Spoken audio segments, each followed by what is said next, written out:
안녕하세요. 15교구 성도 여러분. 오늘은 오랜만에 성찬에 대해서 한번 짧게 얘기 나눠보려고 모였습니다. 특별히 오늘은 이창선 목사님과 최보수 목사님을 게스트로 모셨습니다.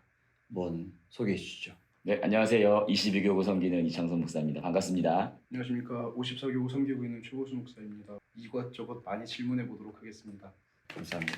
네, 오늘은 성찬에 대해서 해볼 텐데요. 목사님 뭐 성찬 하면 생각나는 경험이나 뭐든지 한번 얘기해 보시죠. 예전 사역지에서 제가 이 성찬식을 준비할 때 급하게 성찬식을 준비하면서 포도주를 시중 거를 사다 쓴 적이 있었거든요. 근데 이제 분잔을 하는데 어느 집사님께서 드시더니 굉장히 좋아하시더라고요. 좋은 거 쓰셨다고 굉장히 좋아하셨던 기억이 있습니다. 네. 나도 성찬하면 뭐 여러 가지 생각이 있을 텐데 도대체 성찬은 어디서부터 시작된 건지 한번 목사님 말씀해 주시겠어요? 성찬은 그 누가복음 22장의 6월절 그 세종 목요일이라고 하는 그 밤에 그 다락방에서 만찬을 하는 그 자리가 이 성찬의 기원이라고 할 수 있습니다. 그럼 그때부터 성찬이 시작되어서 지금까지 쭉 이어져 온 거네요. 그렇죠. 그때 예수님께 제정하신 다음에 계속해서 초대교회는 이 말씀의 성례와 함께 성찬의 성례를 굉장하게 중요하게 생각해서 말씀과 성찬이 이어져 왔고 이 로마 카톨릭을 지나서 종교개혁을 지나서 지금 한국 개신교회들까지 이 성찬이 예전으로서 지켜지고 있습니다. 그럼 뭐 그때마다 성찬의 모습이 지금 저희의 모습과 비슷했었던 건가요? 아니면 시대마저 바뀌어가지고 지금의 모습까지 오게 된 건가요? 네, 말씀하신 대로 시대에 따라서 조금씩 차이가 있었습니다. 초대교회에서의 성찬은 굉장히 중요했습니다. 초대교회는 그 로마의 박해 아래 있었기 때문에 이 멤버십이 되는 것도 굉장히 까다로운 상황이었는데 특별히 세례교육을 받는 그 상황이 단순히 세례를 받아서 그리스도인이 되는 거기에 머무는 것이 아니라 성찬을 받을 수 있는 자격 조건을 갖추는 것으로서 세례가 굉장히 중요했습니다. 그래서 당시에 초대교회 당시에도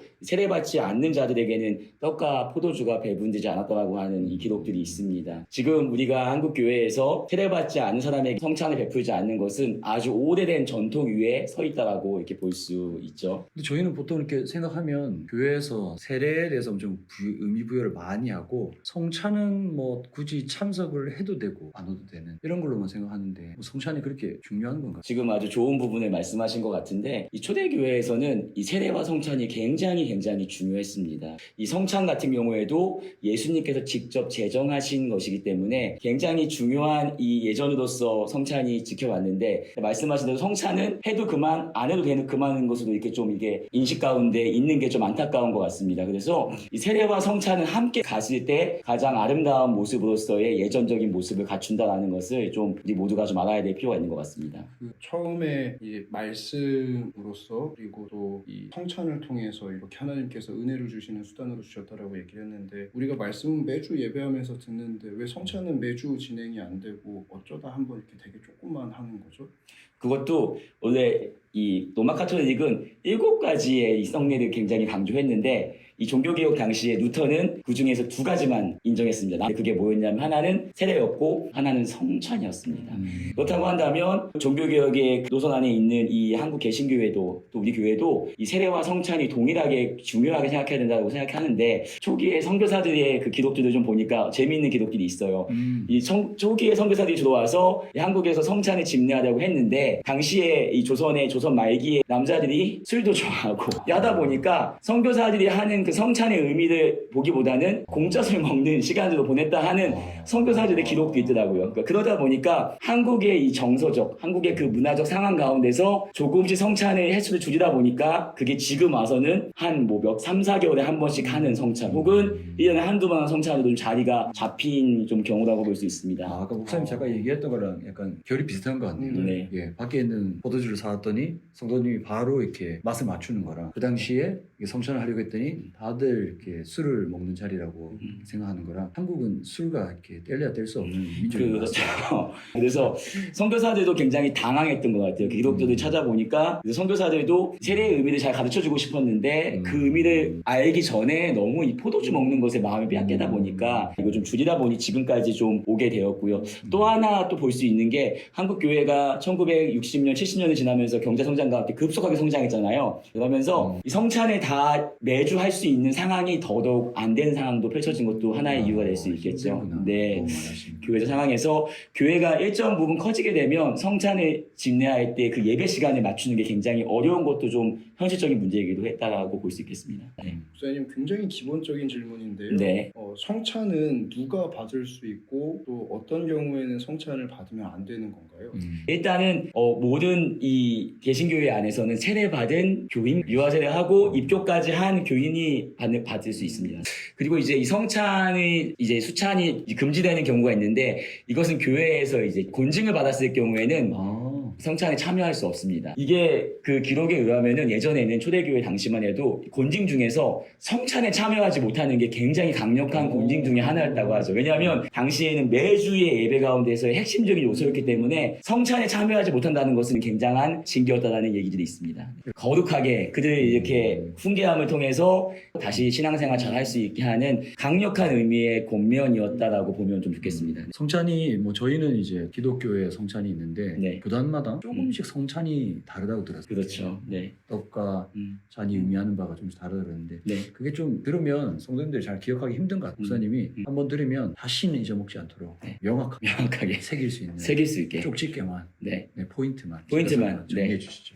이 성찬에서 제일 중요한 것이 뭐냐면 예수님께서 말씀하신 이 빵을 가리키면서 이것은 내 몸이다 라는 이 말을 어떻게 해석하냐에 따라 가지고 여러 가지 학설로 나뉘게 되었습니다. 먼저는 이 로마 카톨릭 같은 경우에는 이 예수님의 말을 예수님의 실제 몸이라고 이해했습니다. 그 신부가 이 성찬을 이 집례하는 이 가정 가운데서 기도 이후에 정말 그 앞에 있는 빵과 포도주가 이 예수님의 살과 피로 바뀐다라는 것이죠. 실제로 바뀐다고 믿는 겁니다. 다시 얘기하자면 이 앞에 있는 보여지는 모습은 그대로인데 본질이 바뀐다라고 이해를 하는 거죠.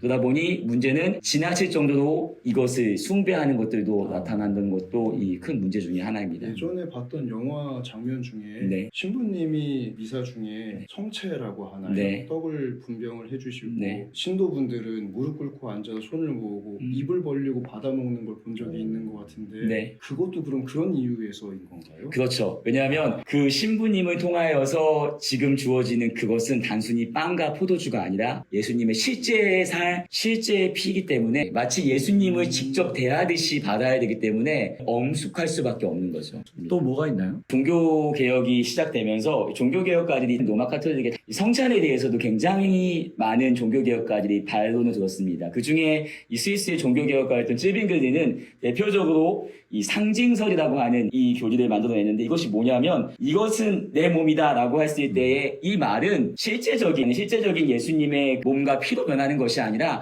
그냥 그 말은 상징하는 거다라고 이야기를 한다는 것이죠. 이건 좀 쉽게 설명할 수 있을 것 같아요. 우리가 결혼식을 하게 되면 결혼 사진을 찍잖아요. 네. 그 사진은 결국에는 그때의 결혼식의 그 장면을 떠올리게 해주는 상징인 거잖아요. 쯔빙글리가 얘기하는 게 딱 이거죠. 여기서 얘기하는 이 떡과 포도주가 특별한 의미가 있는 게 아니라 떡을 보고 떡을 먹고 그 포도주를 마시면서 예수님의 죽음을 회상하는 거다라고 이야기를 합니다. 뭐 기념설이라고 하기도 하고요. 요즘에 그냥 성도님들이 그냥 요 정도로 생각하지 않을까요? 네. 화채설, 다양한 신학적 의미보다는 먹으면서 기념하자, 네. 기억하자. 그럼 저희는 다 쯔빙글리 라인인가요? 다 그렇게 생각하진 않으실 거예요. 우리 장로교 합동 측에서 얘기하는 것들은 이 상징설이 아니거든요. 이 칼빈이 주장한 영적 임재설인데 영적인 찌빙글리 얘기를 하기 앞서서 좀 다른 얘기 좀 먼저 해야 될 것 같아요. 왜냐하면 이 찌빙글리가 이 상징설을 주장하면서 상징일 뿐이다 라고 주장하다 보니까 여기에 또 반기를 든 종교개혁가가 있었는데 그가 그 유명한 루터입니다. 루터는 그리스도의 그 육체적 임재를 지나치게 상징화시키다 보니까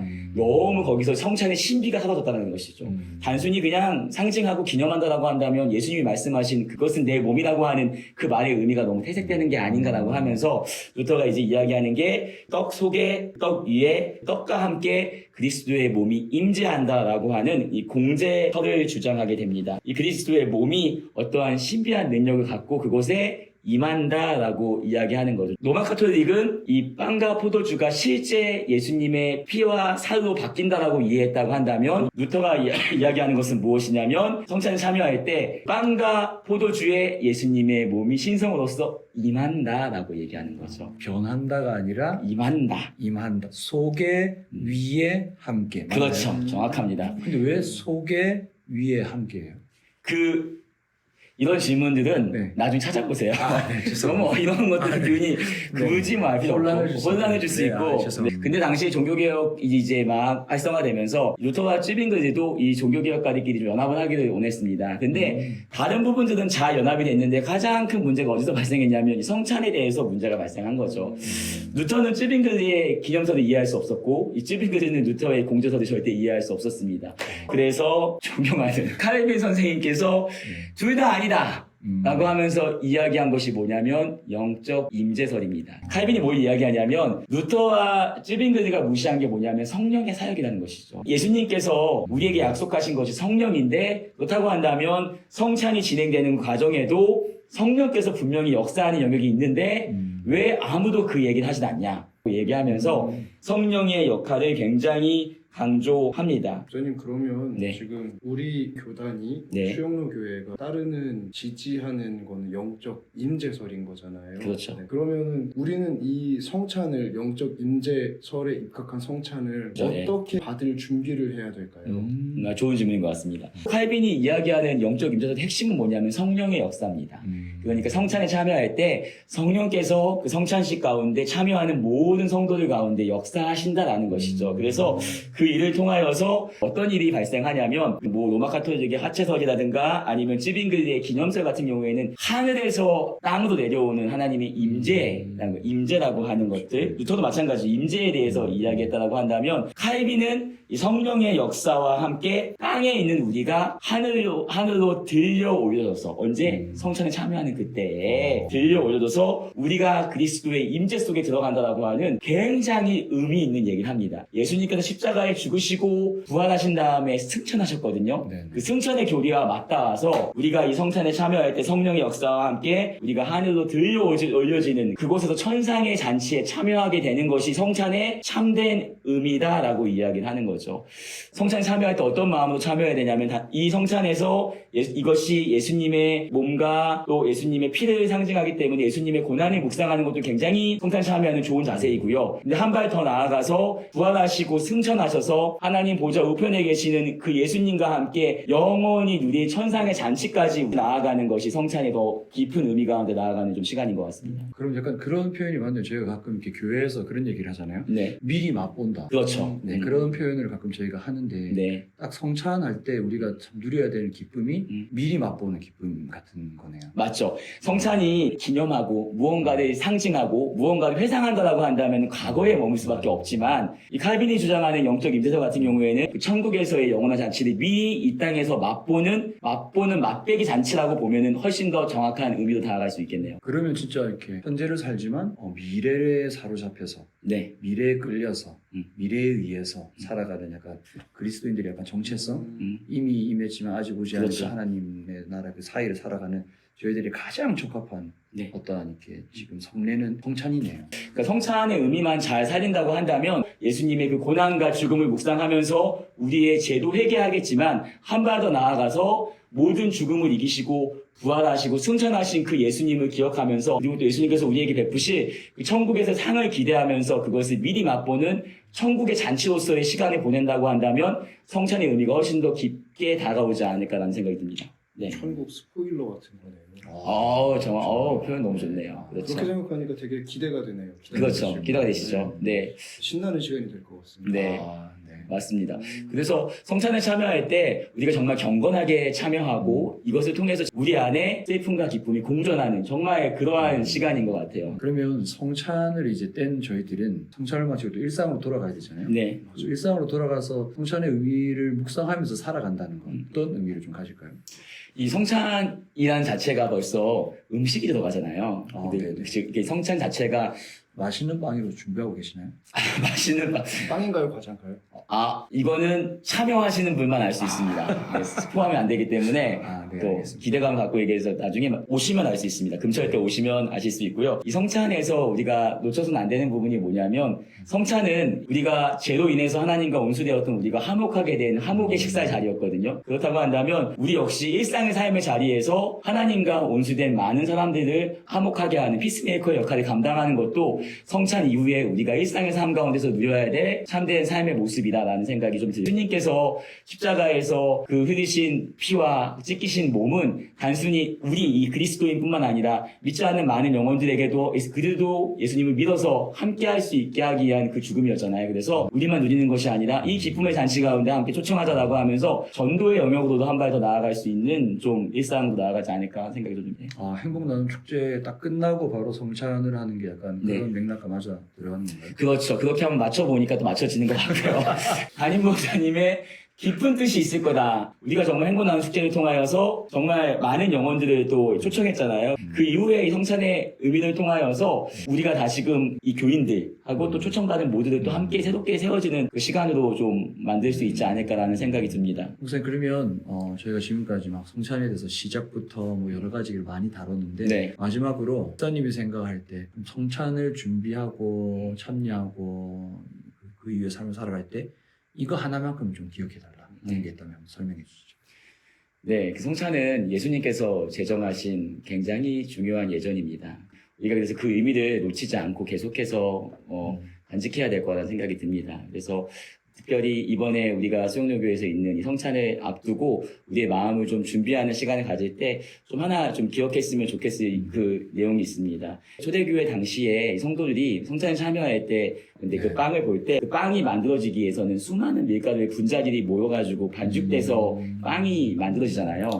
네, 하나의 빵이 만들어진 것처럼 교회도 그리스도의 몸으로서 한 명 한 명의 성도들이 모여서 하나의 교회, 하나의 몸을 만든다라는 의미를 가지고 그 빵을 대했다라고 합니다. 그래서 성찬에 참여할 때 우리 같이 대형교회 같은 경우에는 한 명 한 명이 혼자 신앙생활 한다는 생각이 들 때가 있는데 성찬에 참여하는 그 순간만큼은 우리가 정말 수용로교회라고 하는 전체 교인들이 함께 참여할 수 있는 공동체가 하나 될 수 있는 시간이다라는 것들을 꼭 기억하셨으면 좋겠습니다. 그래서 이 수용로교회 모든 공동체가 함께 이 성찬을 통하여서 그리스도의 한 몸임을 기억한다고 한다면 그것이 좀 더 한층 더 깊이 있는 성찬으로 나아갈 수 있는 시간이다라는 생각이 들고요. 아까 말씀드렸던 것처럼 예수님의 고난도 묵상하시지만 예수님의 그 부활과 승천까지도 나아가는 것까지 기억하시면서 기쁨과 슬픔이 함께하는 정말 기대되는 그 시간으로 가꾸어졌으면 참 좋겠다는 생각이 듭니다. 목사 말씀 드리니까 이번에 성찬을 참여할 때는 장과 떡을 이렇게 취하면서 옆 사람도 한 번씩 이렇게 그렇죠. 쳐다보고 네. 그래서 네. 눈도 마주치고 그렇죠. 멀리서 다른 성찬 하시는 분들도 한번 바라보면서 네. 혹시나 이제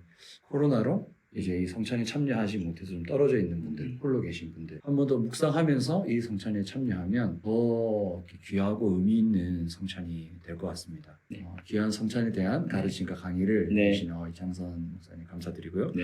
그리고 또 성도들의 입장에서 순간순간 이렇게 질문을 해주신 우리 최우수 목사님 감사드립니다. 네. 부지런히 어. 불러주셔서 감사합니다. 네, 감사합니다. 우리 한번 인사하고 마치도록 하겠습니다. 하나, 둘, 셋. 감사합니다.